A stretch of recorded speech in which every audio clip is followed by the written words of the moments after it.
మనం అనుకుంటాం దేవుడికి తెలియదు కదండి, దేవుడు చూసి వచ్చాడేంటండి. ఆయన అంటున్నాడు, అంతరింద్రియములను హృదయములను పరీక్షించువాడు నేనే అని సంగములన్నీ తెలుసుకొనను. అంతరింద్రియములు అంటే మనకు కనిపించినటువంటి లోపల ఉన్నటువంటి ప్రతి అవయవము, వాటిని కూడా దేవుడు పరీక్షిస్తాడంట. మనం వెళ్ళి టెస్ట్ చేయించుకోవాలా. నా గుండె ఎలాగుంది, నా లివర్ ఎలాగుంది, నా కిడ్నీ ఎలా ఉంది. ప్రాణం పొందుకున్న కానించి ప్రాణం పోయే వరకు మనతోటే ఉంటది. మన గుండెని ఎప్పుడైనా మనం చూసుకున్నామా?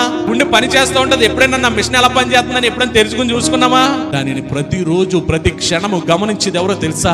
నువ్వు నన్ను సృష్టించిన దేవుడు అంట. దాని పని విధానాన్ని రోజు పరిశీలిస్తాడంట. మన హృదయాన్ని పరిశీలించిన దేవుడు హృదయంలో ఏ ఆలోచన కలిగి ఉన్నామో పరిశీలించడా? ఇక్కడ కూర్చుని కూడా మనం ఎవరిని గురించి ఎందుని గురించి ఆలోచిస్తున్నామో కూడా ఆయన చూస్తున్నాడు. మీ హార్ట్ ని పరిశీలిస్తుంది, మీ లివర్ ని పరిశీలిస్తుంది, మీ కిడ్నీని పరిశీలిస్తుంది, మీ మనసుని, మీ మనసులో ఉన్న ఆలోచనని, మీ మనసు దేనికి ప్రేరేపించబడుతుంది, దేవుని వైపు కాకుండా దేని కొరకు పరిగెడుతున్నావు, దేవునికి ప్రాధాన్యత ఇవ్వకుండా ఏ ఆశల వైపు పరిగెడుతున్నావు, ఇవన్నిటిని కూడా ఆయన ఎరుగుతాడంట. ఆయన